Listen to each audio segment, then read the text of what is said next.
Hey, you talking to the doctor. I need a doctor. Well,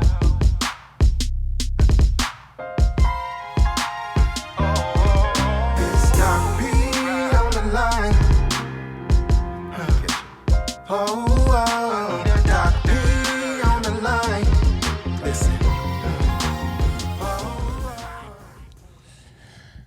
Hello, everybody. Welcome. Been gone a minute, but I'm back like I left something. This is Dr. Pierre Johnson, Doc for the Streets.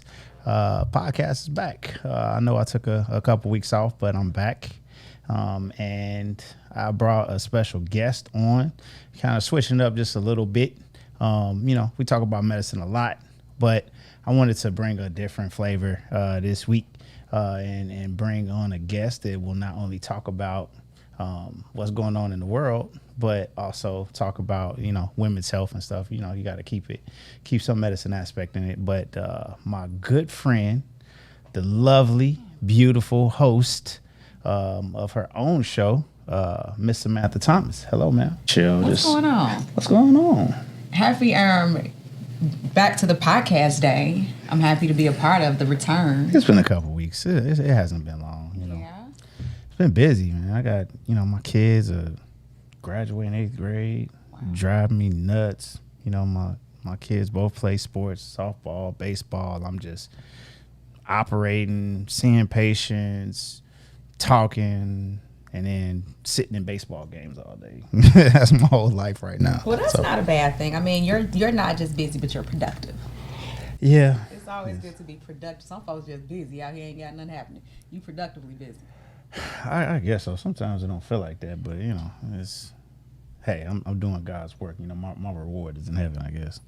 You are. I'm proud of you every day. Well, not every day, but when you post on social media, I try to like it. You ever just like somebody so just to be liking it? Yeah. Like sometimes I'll just like your stuff. I appreciate it. Yeah. People hard to please. Like I'm putting in like fibroids and masses the size of small Sometimes cars I'll be eating that I'm too. taking out of people's bodies that's like out of incisions this big, and I get like 4 likes. Boop boop. When you post a picture yourself. like. Like No, it don't even be that. But it'd be like I'll be like, what do people really care about? Like, why do like I look at stuff that like goes viral and like what people like, and I'm like, I know, because I get it too. I'm like, what I gotta do? This is like, I try to do stuff the right way. I'm not on there like do me baby, ooh wee, shirt off, No like BBD. flexing, right? You don't do no Then I'll be like, have all these 100,000 likes. I'm trying to do medical stuff, talk about stuff, and people get mad. Where were you at when you posted that picture of you in the swim trunks? And I say we ain't gotta talk about that. Well, you posted it and then you don't want to talk about it. So I was in Colombia. Yeah, well, then that got almost 1,000 likes. And I was feeling myself. Yeah, he knew what he was doing. You knew. Not How really. many likes that picture? Let me pull it up. So Investigate. that I guess the proverbial Type of stuff I be talking about. proverbial thirst trap. I typically don't do pulling it up. those, but if I get into the mode, You got a new profile where I picture? just wanna, Boy, you gotta- coming through for the new. You got your profile picture. you gotta Where's keep that it fresh, picture? Let me see. Okay, this is the one you were in Colombia. You got over almost 500 likes. But that's it. That's it. I But liked it. if I do something else, it'd be like 1 million. Like Yeah, you was out there. it wasn't. It was a side profile pic. It wasn't. But that bad. the swim trunk looked like flesh tone on the bottom part. So it looked like he was giving us some Billy Blanks, Tybo. I'm gonna show you this physique. That's how you feel. That's how I felt. It was. Hey, I liked it. You hit the. I did. I double tapped. I just didn't hit the heart. I said, "Oh, okay, friend." So what's so Anyway, but no, we do post it on social media because you and I guess would be like considered micro influencers. I'm micro like people just they like, oh, that's interesting. I'm not gonna really follow it, but ooh doctor, You got a lot of you got a lot of Facebook love. I do actually. People like Facebook, like my Instagram, it'd be like It went up 10. It went up 20. I don't really care. But sometimes the followers don't matter your It doesn't. engagement. You have great engagement That's true. on Instagram. And I think I've always told you, just keep doing what you're doing from the first day. But we met at the doctor's office and through a mutual physician that was there. And, you know, we just became cool. I did like a light, I didn't stalk, but I did a light reach out because I wanted you as a guest on my show. I had heard a lot of things, but I'm like, let me Google him. And the whole time you were doing Pulse of Perseverance with your brothers, the other two gentlemen, I was not in Chicago, so I missed y'all whole run. We was, we did. Pulse of Perseverance is just awesome, man. It's just taking us to different heights. Yeah. You know, it's been great. But we had a good talk with your at your show. Yeah, after I finally got you on there, I'm like, man, you know. I didn't fake on you. I didn't fake. But we had a great conversation even before. Because sometimes I do like a pre-conversation with people, and I remember you were at the hospital, and I was like, I gotta go to, you know, we just were talking. But what I got from you, Pierre, and what I've always respected about you is that you're real. You know, you don't sugarcoat who you are, where you come from. We got like similar backgrounds education-wise. And that was cool to know too, even Catholic high school and HBCUs. Even though my high school wasn't that Catholic, but It was at the time. Man, that just by name only, it was like Fair East Side on the inside. It was like, man, people think, and I argue with my sister about this all the time. She used to think I went to some old like I was a Fresh Prince of Bel Air, went to Bel Air Academy. I'm like, man, they had more gang fights. Like, man, my junior year when they was closing it down, like they literally was having like food fights and bombed the Catholic nun who was the principal with things? Food. Yeah. They like, had oh no man, respect. like none. Oh my God. It was respectful. It was plain disrespect. It was crazy, but you know, hey, it all happens for a reason. It does, and I know a lot of people, again, when I brought you up to different people, like, you don't know. I'm like, no, I didn't know you, but getting to know you, and then I read your book after I met you, and I don't know, it had me, you know, my eyes were sweating a little bit, you know, because you just are real with your story, and then getting a chance to meet your family. I would just honestly say rather that I'm proud of you. I appreciate it. Yeah. I appreciate it. I don't get those out And often. I'm proud of you too. Like, you doing big things. please. Doing big things. I might. So what's going on in the summertime Yes, shy sometimes with, shy. with these women out here wearing like whatever they want to out And here? you, like my sister put up a post on Facebook, and she said, it just simply said, y'all out here wearing. And she got like a million comments. Shout out to my sister Brittany. I gotta get her credit. But everybody just, all she said was, y'all out here wearing. And everybody just commented, ladies, it is nice outside, but just because it fits doesn't mean you should wear it. Please. Please, for the love of humanity, right? If you look in the mirror and you look like a 12-pound bag of potato salad stuffed in a 6-pound bag, Oh my God. do not, Is that what y'all think? do not put that, get yourself out of that, lady. Yeah. Get out of it. You might have to roll out, literally roll out. But like the biscuit, you know, when you open the Yeah, biscuit. my boy LeVar call it biscuit meat. You know,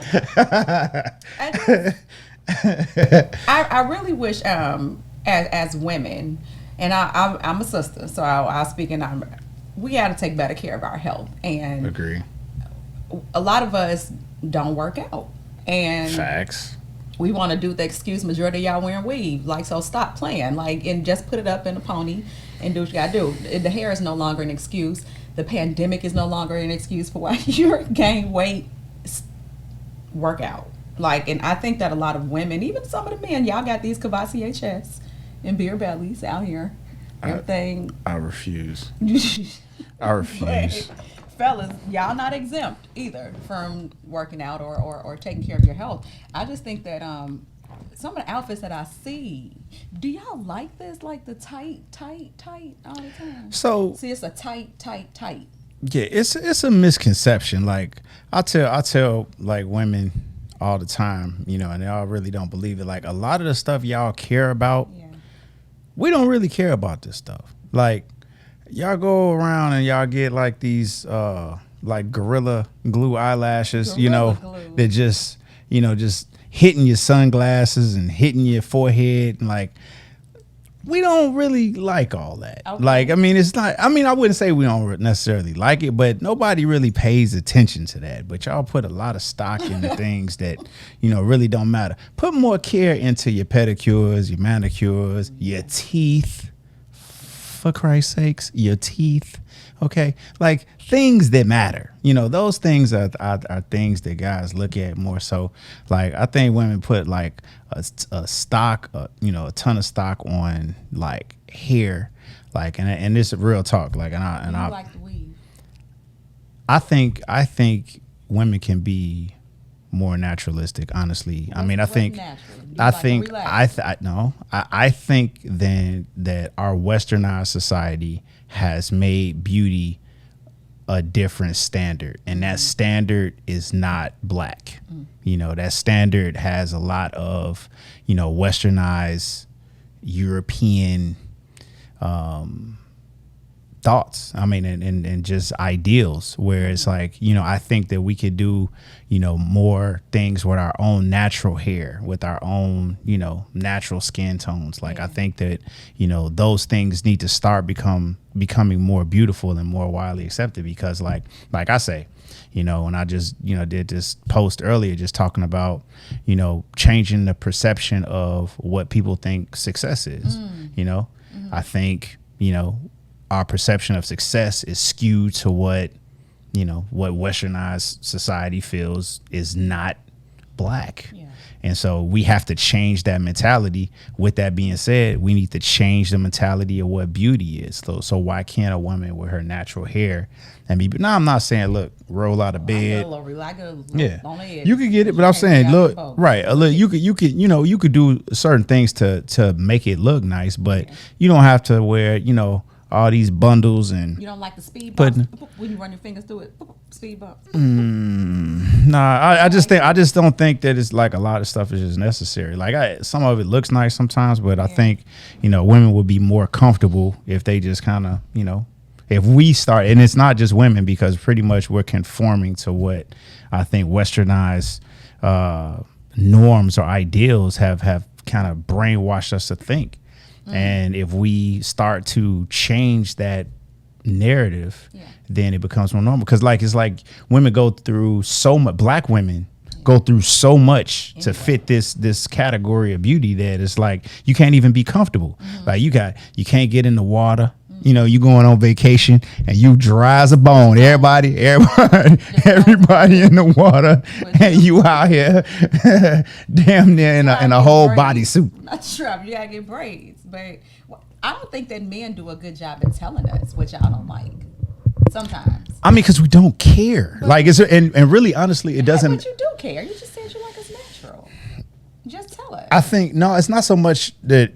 Maybe you like us natural. We just don't think that the other stuff is not necessary. It's not that it doesn't look nice. I just don't think that you have to do all that. What if I would have came here with some snuffleupagus on my eyelashes? You know what snuffleupagus is? But that's almost the new norm, though. You wouldn't have said nothing to your friend. Huh?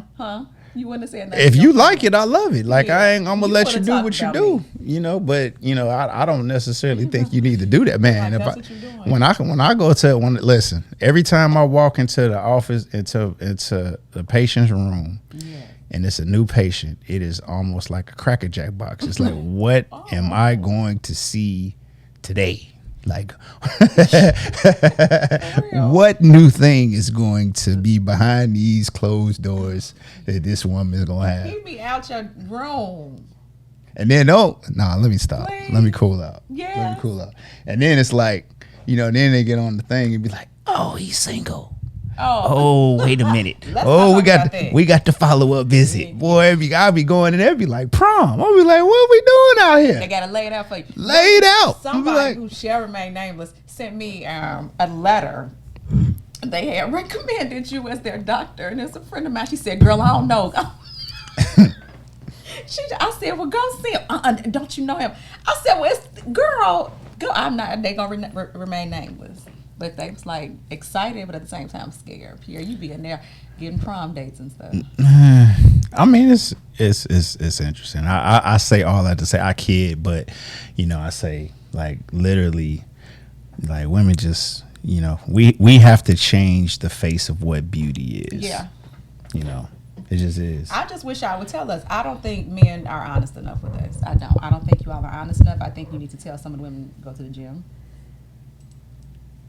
You might start a fight though with that. Like literally, you can't really tell a sister. Well, a woman. It's touchy. It is. It's very touchy. Weight is touchy. Weight is like money. It is. I mean, but it's like. Do you like women that are in shape? I do. Hell, if I'm gonna be in shape, why you gotta be in shape too? That's how I feel about the men. Like if I'm in the gym, like I don't, I could feel on my own panties and my own gut if I want to feel on it. If I want to be in there rubbing on rolls, I can rub on my own rolls. Why I need your rolls to rub on? Well, see, and that's what I feel like. Y'all don't tell us that y'all like women that are in shape. Why, but that should be the standard though. You could be thick and in shape. Yeah, just because you thick don't mean like a body type. Listen, when I say in shape, I am saying that in shape for your body type. Like everybody's not 120 pounds. Everybody's not 130 pounds. Everybody's not 150 pounds. We have different body types, and you need to be in shape for your body type. So I don't want anybody like, I hate thinking everybody's supposed to be 100. No, I never said that. There are 200-pound women that are completely in shape. Like you could tell that they in the gym or what have you. They're just bigger girls. They have, big bones. They got big, people have different genes. If your mama big, your daddy big, you're not going to be 130 pounds. It just is what it is. But at the same time, you can still keep yourself toned up and shaped and look like you're not just, sloppy.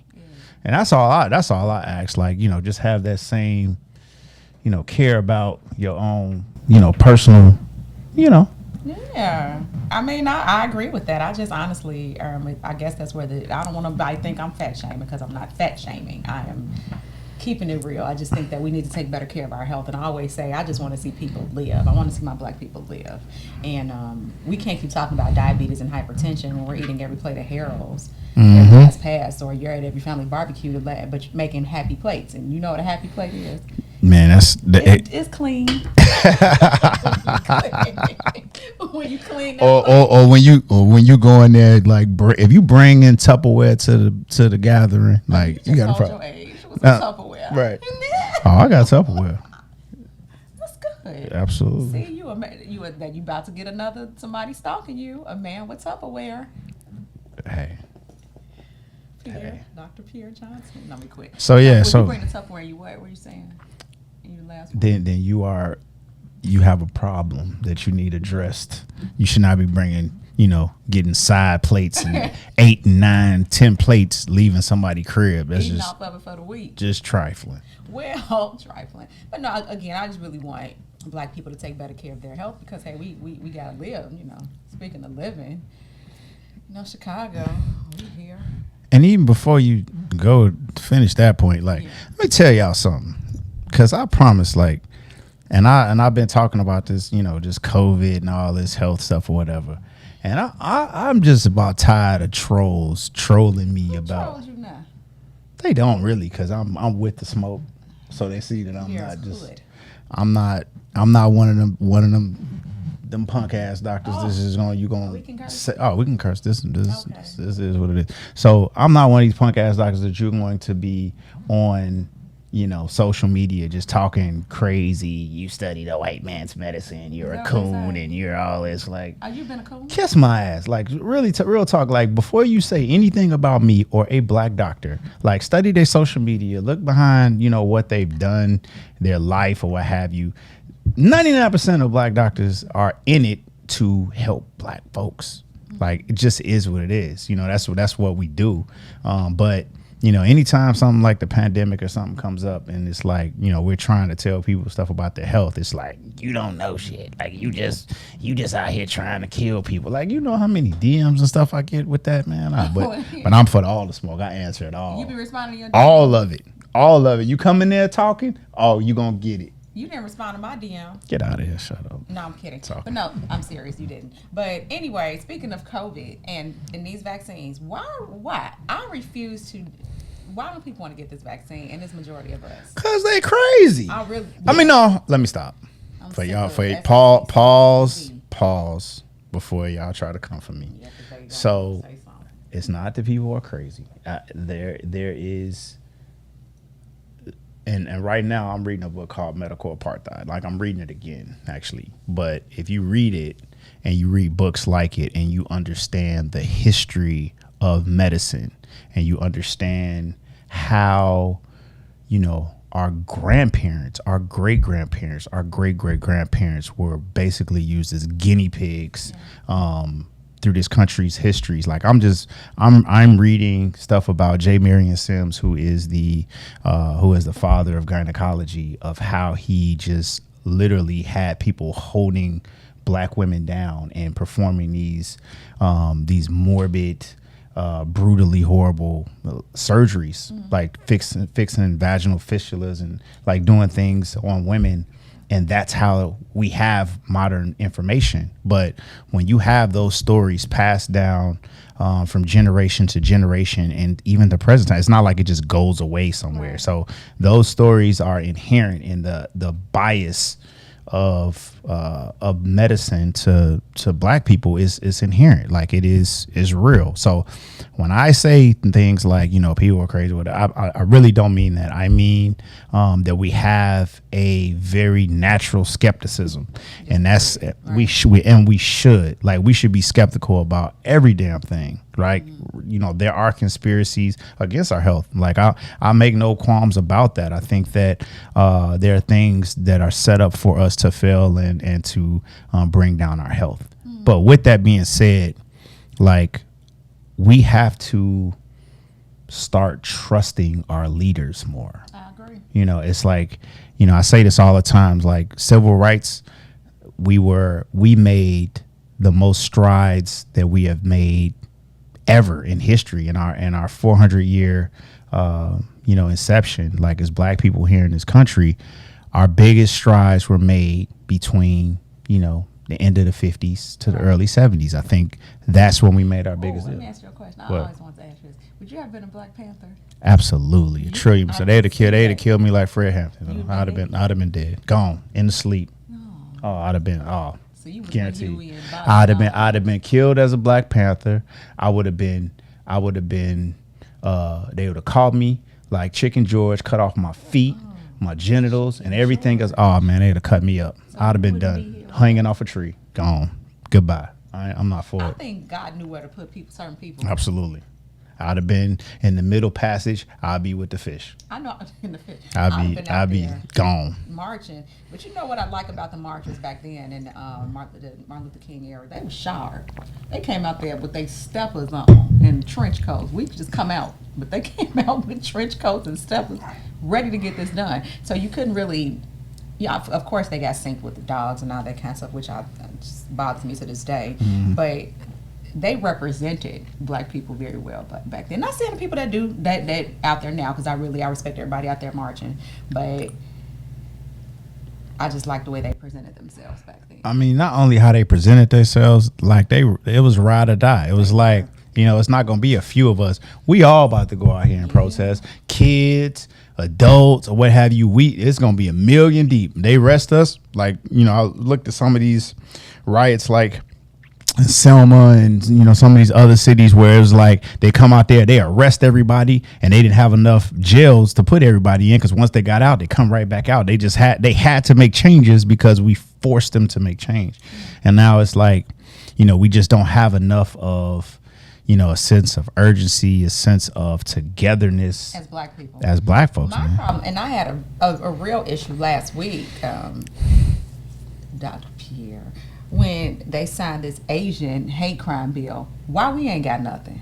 Yeah, that's kind of and Dr. Umar Jha, he was talking about that. Like, like people get kind of pissed off at like some of the stuff he says, but that was like 2 weeks ago, right? Yeah, it was about 2 or 3 weeks ago. He was on the Breakfast Club, and people get pissed off. But if you listen to some of the things he says,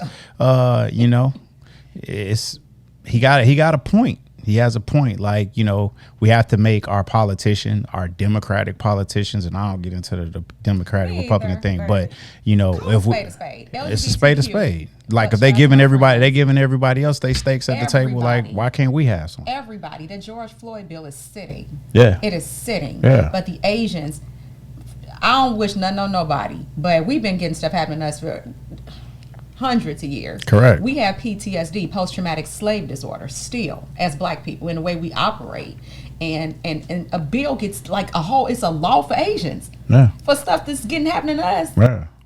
Man, we've been swinging off trees and getting billy clubbed and everything for years and stuff. So it's it's crazy. But they get a whole law, and LGBTQ plus got a law for them as well. They have stuff on the books. Why don't black people have anything? And that is. It just, I just get sick of this stuff.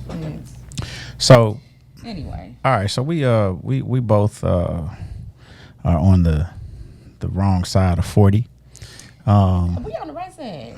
We on the wrong side of 40. That's all right. I'm vibrant though.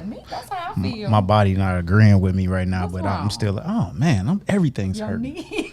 Everything's hurting. Like, man, like I've been doing this jujitsu or whatever, and it's not even no real injuries. Like I'm just doing a lot of pulling and grabbing and tugging, and my body like, dude, we about to break. Oh man, I think I tore my whole rotator cuff out here. I think I heard about Oh man, I need some help. Jesus Christ, I'm like, help me. Wait. So it be hurting? You feel the muscles? Do you be hearing that sometimes? Like I crack, yeah. Man, all of that. It's not okay. Wait. At least we out here. We trying to stay in shape and then my daughter's like, Daddy, all them grays on your face. I said, this just happened. I mean, literally, like if you look like 36, 37. When we first wrote that book, I was on Steve Harvey, black, just black. I was like, yeah. A little bit. A little bit of Beijing. Just a smidge, a smidge. I bet, it wasn't Beijing. It was a little topic, a little bit, but a little, put the dookie. A little just for men, on the face, just a little bit, just for the little grays. And then I woke up one morning, and I was like, wait a minute, they taking over recently. It's like because you plug a couple. And you look up, I'm like, hold up, man. Did I just get old like from yesterday to today? I got one. I do this. I put the relax in. It's a little colored. So y'all slick though. Yay. When y'all go, it's a prerequisite when y'all go get y'all hair done. It's like wash, rinse, dye, blow dry. Yep. You know what I mean? Get the routine. I'm a barber. I forgot. I see what goes on. Everything, doctor. See what goes on, y'all. We don't have that whole routine. You go get your hair cut. It ain't like a little dye kit. Like you stuck with them grays. Like it's there. No, I saw one pop up over here. I said, "Oh, jeez, I did a little jolt in my spirit." My spirit. It's when you start getting the gray in the pubes. That's the problem. We ain't there yet. Pause. Hey, that's when shit has went left. Okay, wait a minute. I'm gonna need some Zoloft if I sit down there and there's some gray in the pubes. Is that? That's a fact. Everything else is black. This right here a little gray, but man, once it start getting gray everywhere else, I'm like, God, Lord. Is that natural? What? Gray hair down there. Gray hair everywhere is natural, but I need a couple years. I ain't ready for all that. Oh man, I need some help. So my question was that age appropriate clothes? I'm kidding, but no, not even that. So women that are over 40, or 40, or anywhere from late 30s to early 40s, as far as mentality of children and planning for children, is where I'm going. So a lot of it is natural because as we have evolved as a society where women are not homemakers anymore. Women are equals. They're in every facet of society. Education is urged for every single person. Like we're making our way from a professional standpoint, and it's not gender specific anymore. Right. Naturally, that's pushed the age limit up of bearing children. So, just speak on from that perspective of how you feel about being 40 and planning kids. for children, no kids, and where your thoughts are at right now. I won't say that I don't feel a way about not having kids. I would like one. I brought it down to one. I would like one child. I do think that what has happened in my generation, whereas the generation before mine, because are we millennials here? Are we considered? I looked this up. We're Zennials, like XENN. No, I looked this up. Millennials, I want to say the definition 81. is 81. So we like we not Gen Right X. then. What are we? Zennials. Something. Yeah. I'm there. Whatever. Well, But go ahead. I would say the generations before us, well, our generation, and I'll speak for my group, we were taught success, career. I don't think that we were taught family. And I can remember growing up, and the statement that was said to me was, boys, they gonna be here, and they was here before you got here, they gonna be here when you die. I was taught that, which I think was an injustice on my generation coming up. Just say, whereas my mother and them, and even my grandmother, and that's a whole different kind of woman, they were taught family. They were really taught submission. And I'll bring it back around to the kid thing. We were taught that success, honestly, is your child. You obtain this degree, you keep getting this degree. And what I've noticed, and I might be getting a lot of people saying something about this now, but so many women I know in my generation, we got A, B, C, D, PhD, HIJK, LMNOP, but no MAN to even foster the family. So we do get kind of pushed, because again, we were taught that education, and not family. So now we're in this 40, I would say 38 and up. I would like a child, and we ain't get on dating, but I do feel like I'm behind the ball a little bit, but at the same time, I know God's will, it'll happen. So I'm gonna say an unpopular opinion, What? because I say unpopular opinions because I speak my mind. My feeling is that that there's not enough planning about it, that we've had it in our mind frame that there has to be marriage, children, has to be a stable household, has to be this or what have you, and we have put it in our psyche that if it doesn't happen that way, then it's wrong. And I think that that's a problem, because if you look at it, there are more marriages that end in divorce than marriages that actually succeed, right? And if you look at it, some of the marriages that succeed, and I'm not, again, let me preface this, I'm not saying this for happily married people, because there are happily married people. There's a lot of happily married people, but they're in the minority. Let's keep it real. But if you look at society as far as the divorce rate, and then the people that are married that are really not happy, that are there just for the structure of marriage and family, and are really living miserable lives, that's palpable to your children and kind of really destroying their lives too. I think that people that look at folks that really make having children and structure their lives around like what works for their lives and kind of shun their nose down of them are just hypocrites, really. They're like, you're telling somebody to do something just because, but you're either not happy or you've been divorced. You know how many people that have said to me that have been divorced once, twice, every marriage, how are you not married? What? I'm supposed to be married like you and be divorced and be in courts? Like, what am I supposed to do? Like, what am I missing? Okay, let me ask you a question, because this probably where me and you differ. Because I ain't gonna say we differ, but I just think we share our opinions. I mean, we're talking. Are you against marriage? I'm not against marriage. So that's the misconception. I'm not against marriage. If two people feel that they are, happily in love, and they have talked this out, hash it out from a financial perspective, from kid perspective, and they are completely in sync and on the same page, God bless.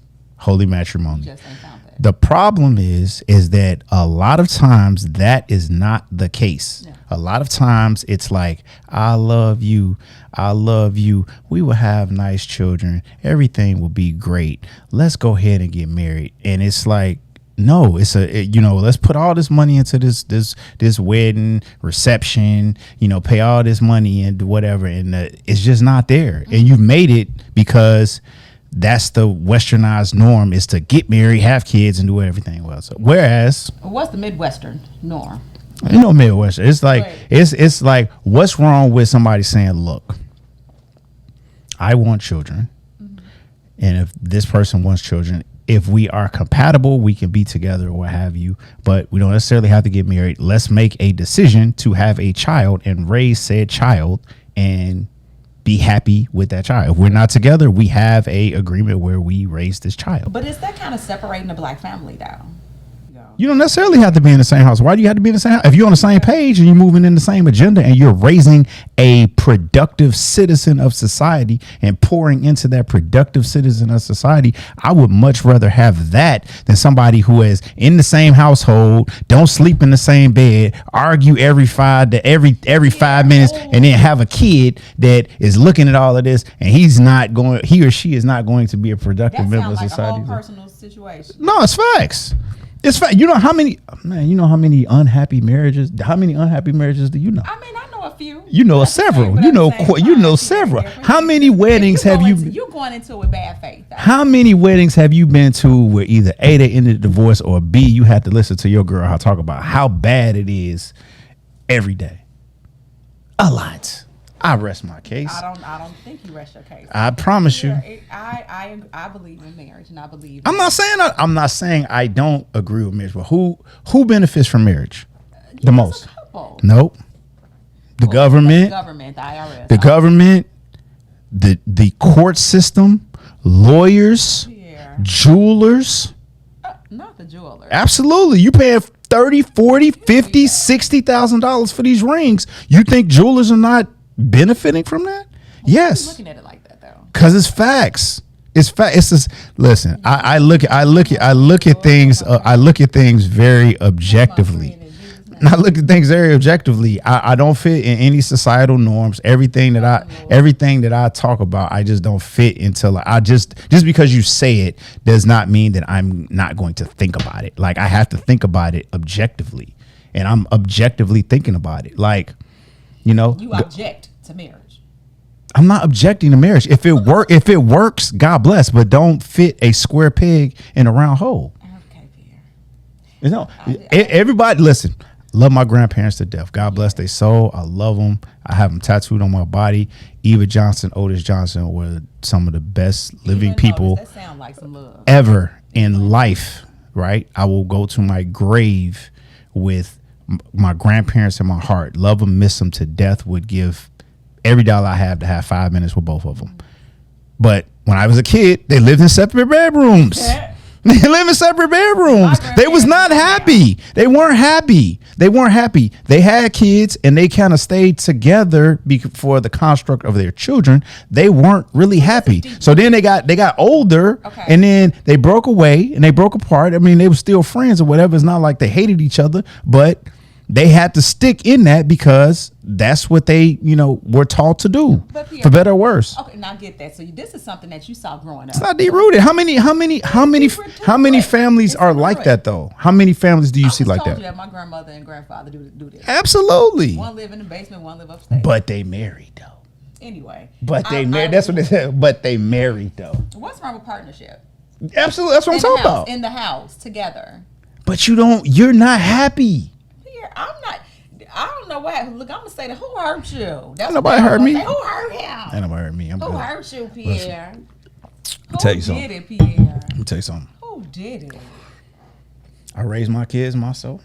No, that's not. I'm gonna say that. My mama. Give their mother. My mama said, "No, they got their mama. We not together." But as far as me, Pierre Johnson is concerned, like, I don't have to like answer to somebody saying why you gotta be there doing the podcast, why you gotta be working somewhere, why you gotta do all them surgeries, why you in the hospital 10 o'clock, why you gotta sit all day at PJ's game for the whole day, why you gotta travel. Like I need me time, like while I just worked all day, been in the hospital, doing stuff for my kids, blah blah blah. Now you worried about movies. Like I don't whatever. Like I'm okay. Like that has happened to you. I'm okay. I'm just fine. I mean, it's if you don't have to answer to like nagging and arguments. Like, so back to what I was saying, because you just ventured off. So I was talking about planning and 40 years. So we're talking about like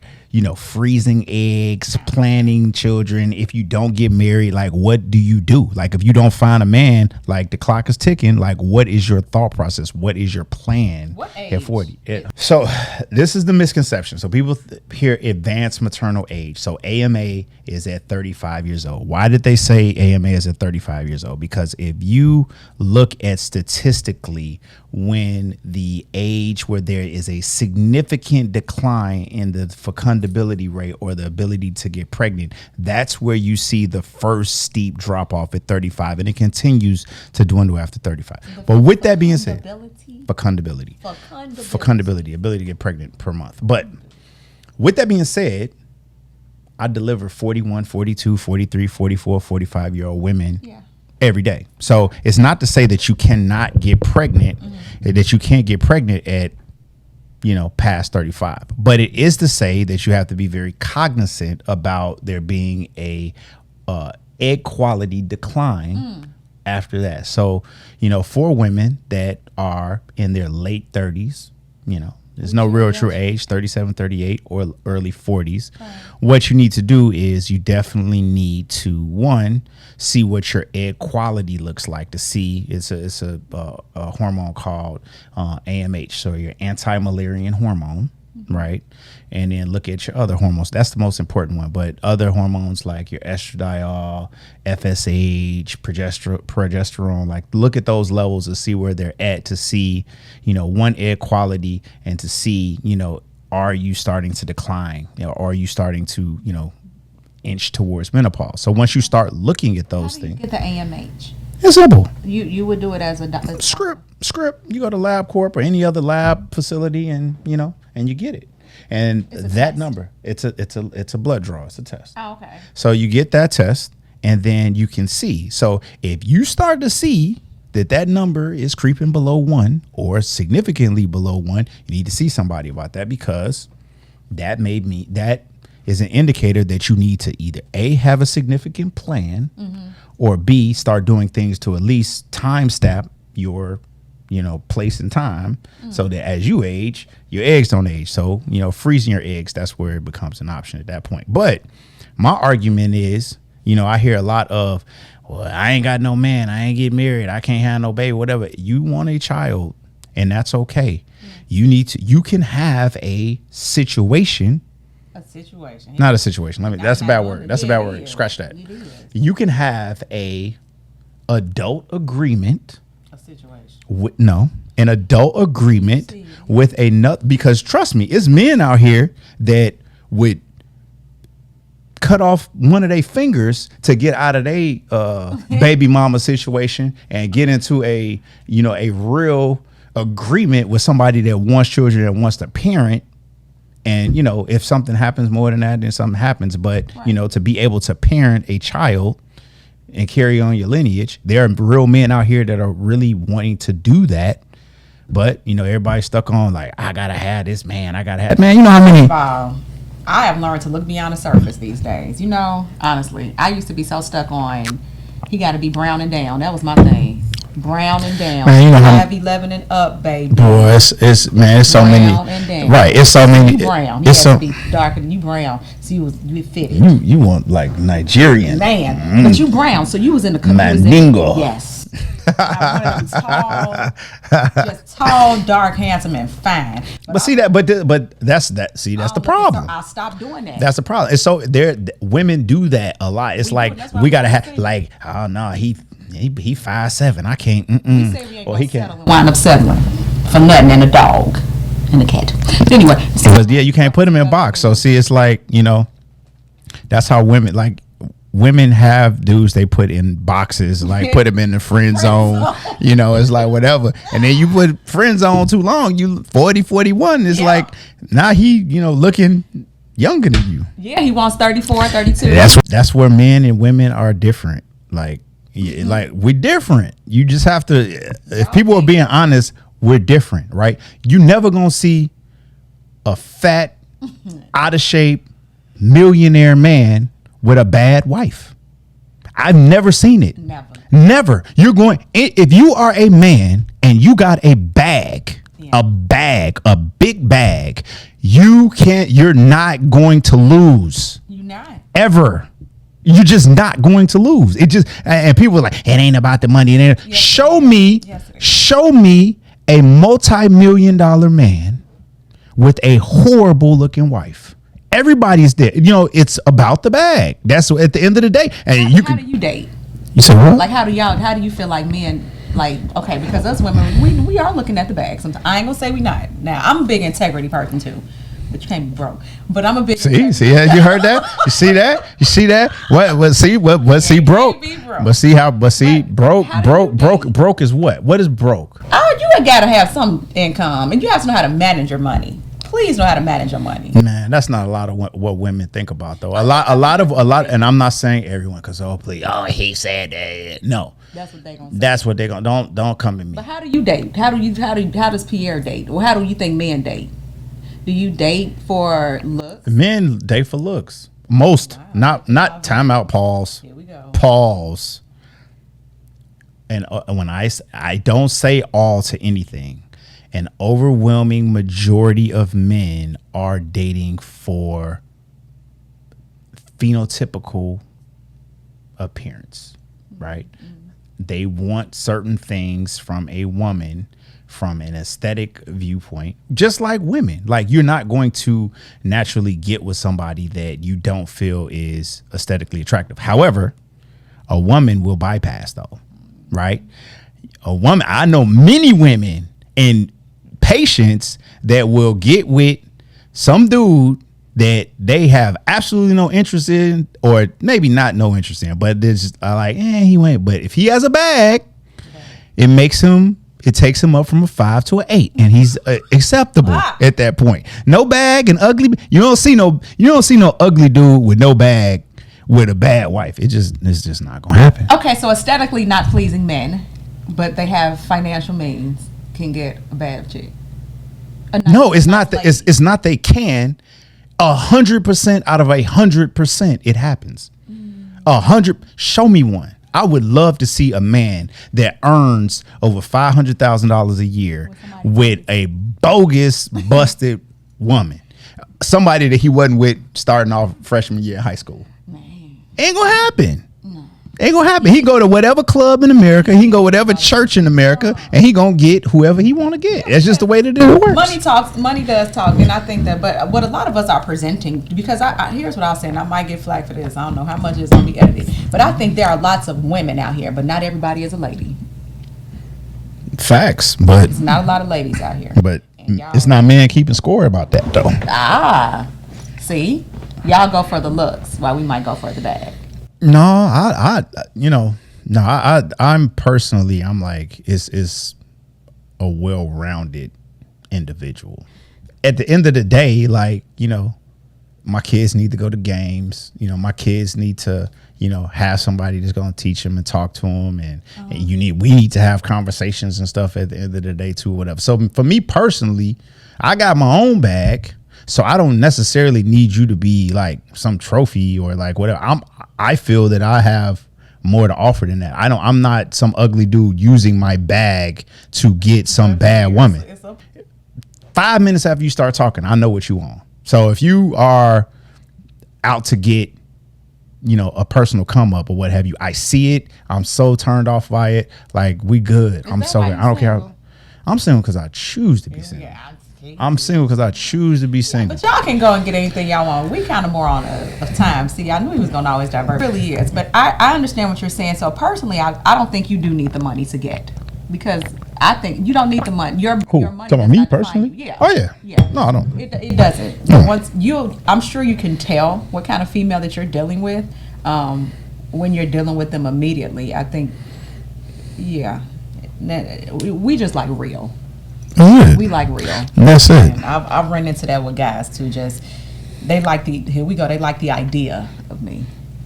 So Lack the capacity to handle. my bigger thing too is like, you know, people are naturally selfish, right? Yeah. You know, and I'm not saying that women, men, or whatever, everybody. Like, and for me, I don't have really like space for selfishness in my space right now because I just have too many things going on in my life So that it's like I need your time. like Yeah. my time. If I had time to just give and spare, then I would be at a different, you know, I could just pass. I don't have that. So what I get from you is you haven't had people that understand. No, yeah, they're not going to be able to understand. That's unfortunate. It's not going to be able, and that's fine. I'm okay with that. Like, don't understand. I am at a critical juncture in my life where my kids and my career and everything that I'm doing or what have you is. All right. I would say someone of your caliber, Pierre, I think honestly you would get farther with a wife. Why? Because what? honestly, when you get these accolades and different things that you have, it's great to have all of that. And I'm learning this with myself. See, here we get a Pierreism. I already I'm listening. Come on. the energy of that. Come on, go ahead. But I think all the as you're growing in your profession, in your career, I just think, I won't say the optics are number one, but I think a wife will push you further to support you. So let's go with that. Moms are always, because we have great mothers, you and I, and that's a blessing to have mothers. But that's like, That's all I need. nah, Pierre, your mother, she's like the default. They're gonna be there. Like Mom when is my kids when they graduate high think school you or would get whatever, and I further got than no. Why? Because I think so. Until it's time to go to court. Oh, here we go. To everything with bad Until it's time to faith. go to court, You then go well, into how far I'm everything gonna with get. bad faith except for surgery. But it's Jeff Hey. Bezos, no, Paying for or dinner Bill like I used Gates. to do. Listen, Bill Gates could say, Yeah, but you and we paying for listen. dinners. Bill Gates could say right now, you mad? You upset right now? Here go $1 million. Go over there and go sit in the corner with this million and go play with that. He could literally say that every day and be good. But Pierre, Good. If I tell you right now, hey, go play with that $1 million over there and leave me let me ask you alone. a question. That man you can could do do that now, though. You could do that now. No, I can't You do could. that. Not no million. My bag ain't like that. Well, but you if I could give take a couple of stacks. but You could do it now. I could also put a couple stacks in my kids' college understand. funds or But whatever. Pierre, But a couple stacks ain't gonna listen. But you A ain't couple hearing me. stacks and $1 million are two different things. I'm bringing a parallel. This man can literally take $1 million. But the and kids are my mom- default look, support. my mama, if I man, They are. listen, if I went and did the most egregious thing in the world tomorrow, they put me on camera, everybody would desert me.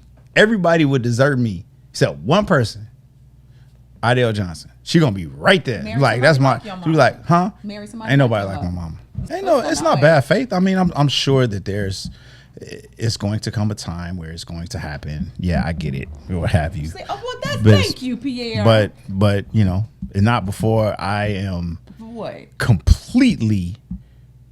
Yeah, I don't want to even say that. What? Ready? Not even ready. It's just like it's just I broke somebody it down. somebody has to make me feel that my life by myself is better with them in it. with them in it, and I don't see that. You ain't giving nobody a chance though. Like, People get chances, but it's not about chances. It's about like being comfortable in what you're doing. I'm comfortable right now. I'm super comfortable. I don't have, like they say all relationships. They say relationships and like marriages are work. Like I work hard every day. Why I want another job? here we go. Why do I want another job? Pierre, life is better with somebody in it. The truth shall set you free. Pierre, just invite me to the wedding. That's all I want. Me and I'm straight. and our editor, he'll be invited too. He might be a groomsman. Me and Vondell. Yes, Vondell. Okay, I know you want to put his. Okay, No. Vondell will be a groomsman. Marco Vondell Ward. Singleton. He is one of the exceptions. He's a happily married man. And I he take can my attest I to take what my I'm hat saying. off to that brother. I bet And his his- wife and his- pushes him to higher heights. He is a different brother, and he has a different situation than most men I know. God bless his ministry.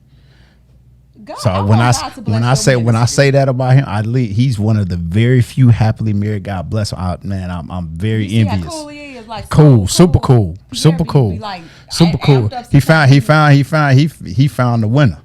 God bless I him. think you found some winners, and you treat them like we be treating the friend zones. Man, look. You have friend zoned a lot of women that are really in love with you. Not me, but okay. But you have friends. No, I know my friend. You're especially talking about, relationships and women and not having the children. I thank you for bringing up about the blood test. What is it? The what? Anti-malarian hormone. Yes, I would be interested in that. Because we want to know where our egg count is. Right? All right, I'll write an order for you. You good? Got to put that all on. That's a HIPAA. You just said what you wanted. Anyway, okay, but like, what's the perfect egg count?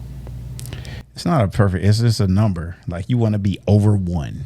Like if that number 1, you want to be on the north side of 1. Like what? To say. What would it say? Like 20? If you say 30, Okay. Great, but chances are it's not going to be that. One egg. No, it's just the value. Like you want to be above 1. If you're below 1, that means you need to start to have some serious planning and conversations amongst like future fertility planning. Well, speaking of fertility and fibroids and things like that and cysts, do fibroids prevent you from having kids? No, so they can. I won't say that. So fibroids. You proud of yourself? I am. So fibroids, depending on location and size, really, right? So if you have large fibroids, you can have a large fibroid that's like completely outside of the cavity of the uterus. Yeah. It really doesn't cause you any problems. You can have a fibroid that's really, really small that's pushing into the cavity of the uterus that can cause you all types of problems. So it really just depends on size and location. So if you have fibroids that are changing the construct of the inside lining of the uterus, then it can definitely hinder fertility. Okay, we've talked about fibroids before when you and I have had conversations, and black women, we get them. I have them, and it bothers me. Like I don't think they're to the point of being removed though. But do you think even if they're little, they should be removed? No, absolutely not, because everybody be removing them. So 8 out of 10 African American women have fibroids. So do fibroids decrease the risk of fertility? In an overall general scheme of things, yes. However, with analyzing the fibroids, if the fibroids are anywhere close to that pelvic, anywhere close to the uterine cavity, then yes, they most absolutely probably need to be addressed.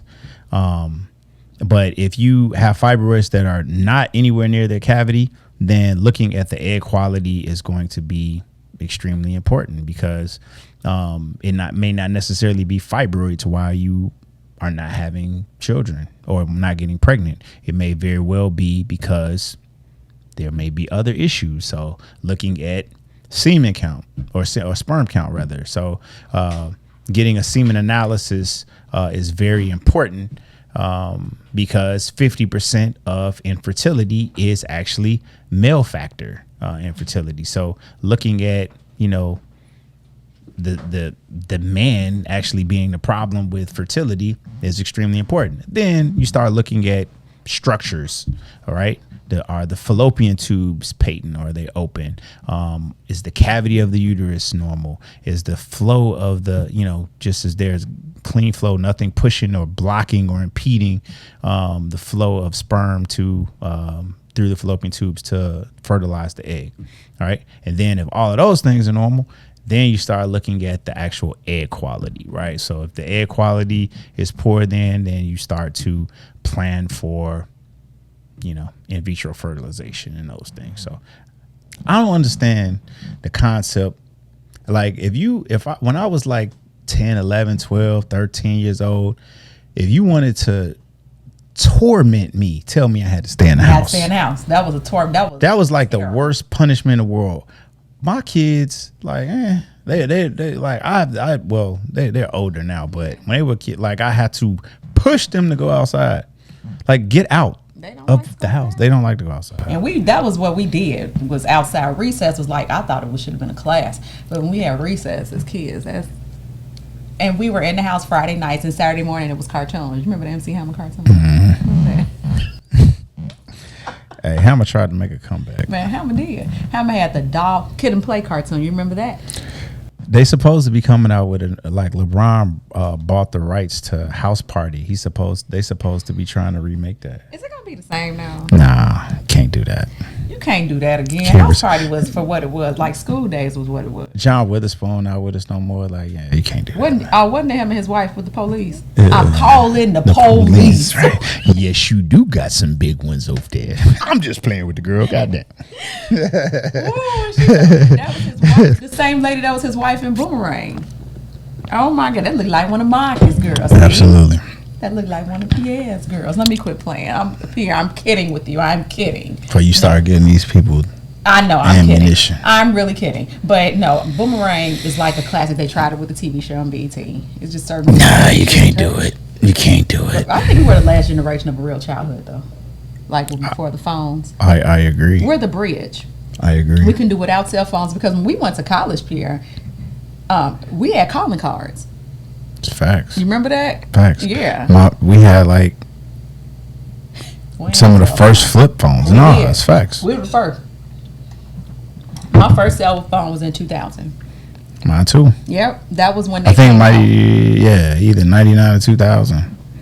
Yeah, you was down The there. flip. Cash Money was taking. No, I take that back. I had one. I had a Sprint Tech Wow, what's that? when I was in high school. At the end of high school, it was a Oh, Sprint Tech. No, it was like $50 for 100 minutes or something. Like it was like, man, you got 3 seconds to say whatever you got to say. You remember when we Sprint? Call me after 7, my minute's free. Right. Call me after 7, my minute's free after 7. Be like, okay, let me call you after 7. We got these free minutes.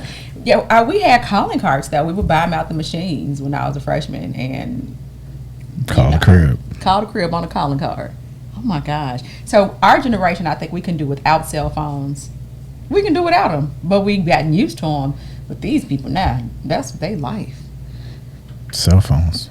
It's our life now, but we're the generation that can do without. We're the generation that we're the bridge. I always say that. People should really listen to the like 38 and up people. We know. I would say 39 and up. No, man, I got told I'm old. I'm old. Said that, Pierre. Man. We not old. They call you OG. You get that? I don't feel like it though. Do you get OG now? I don't feel like it. I'm not claiming that. No, but you felt it when you were doing your jujitsu. Man, I love jujitsu. Bones It's don't. awesome. My bones do not like it though, but I love it. You can just get the chunk on it. Yeah, that's how you feel. It's like it's take aggression just. You got a little Omega on us right there, huh? I like Are you grappling aggressive? aggression. Yeah, I like aggressive things. Like I like MMA. I like Let's change something. combat sports. Like I like that. I like it. I like it.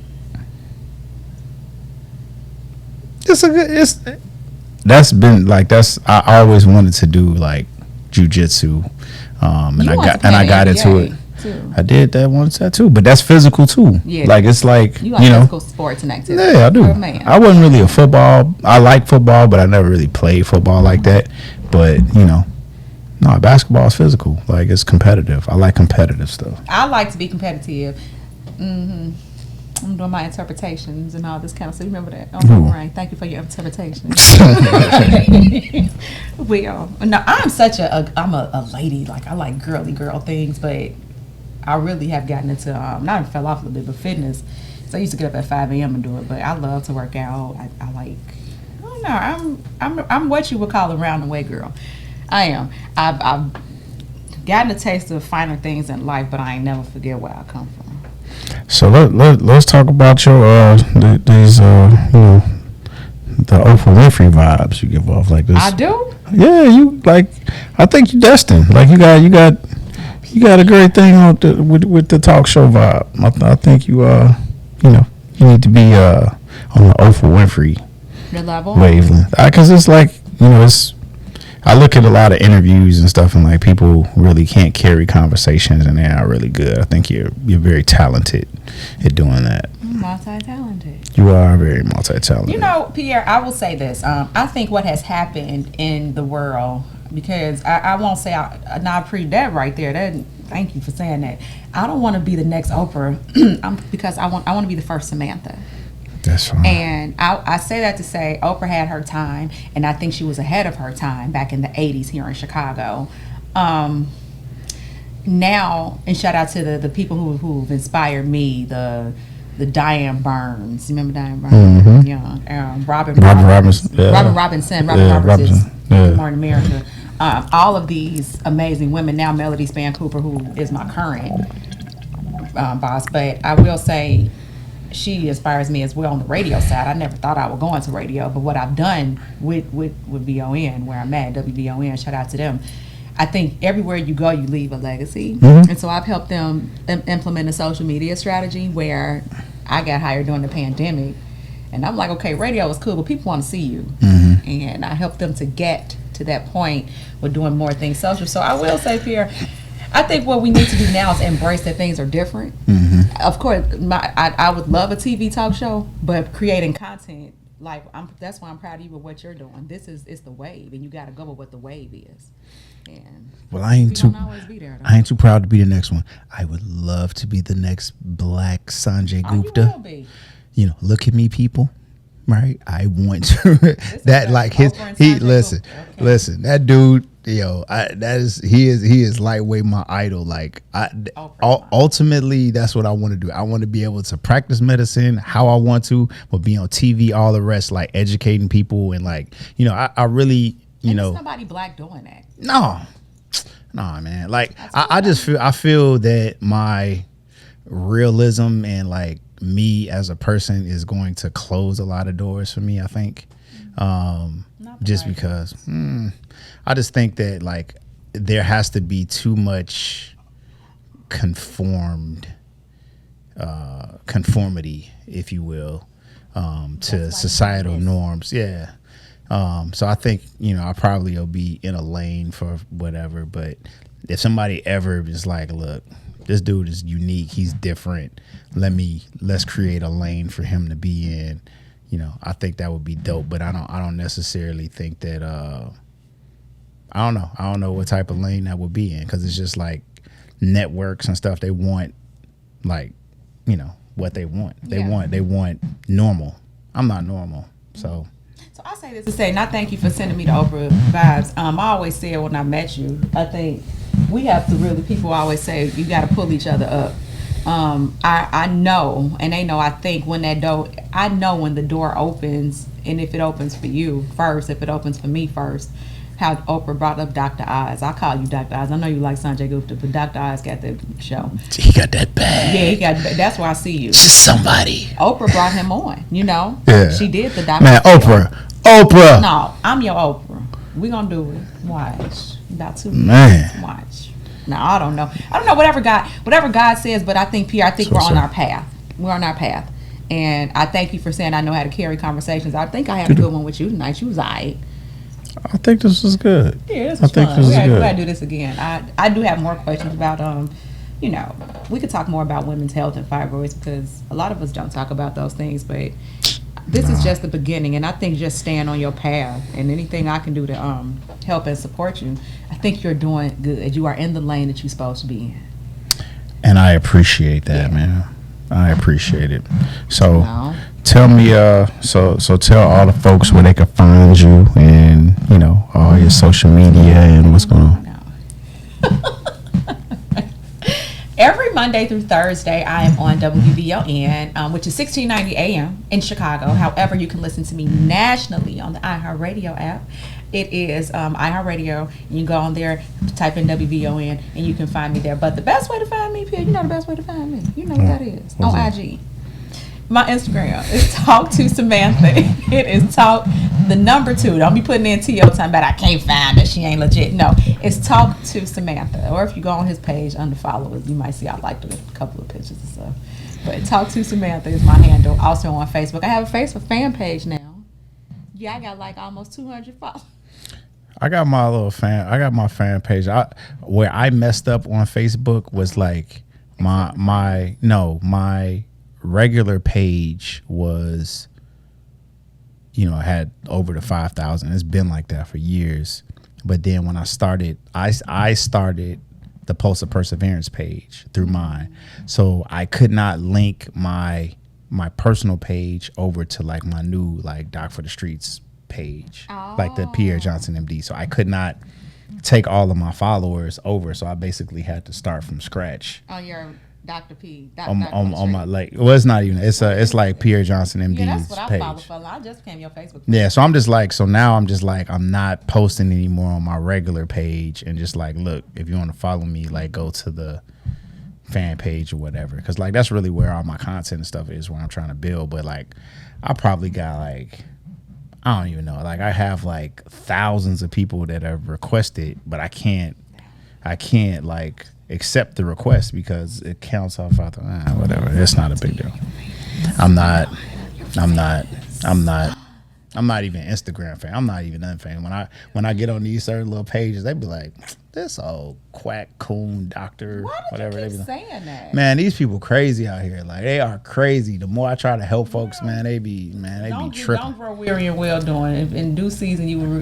That's in the Bible. I ain't saying it right, but keep doing well. But it's all good. I'm with the smoke though. I know you are. I'm with it. Doc from the streets with a hat on. I'm with it. That's how your logo look, like this. I'm with it. Like, man, trolls, man. Let me look in the camera. Yeah. If you troll me, I'm with the smoke.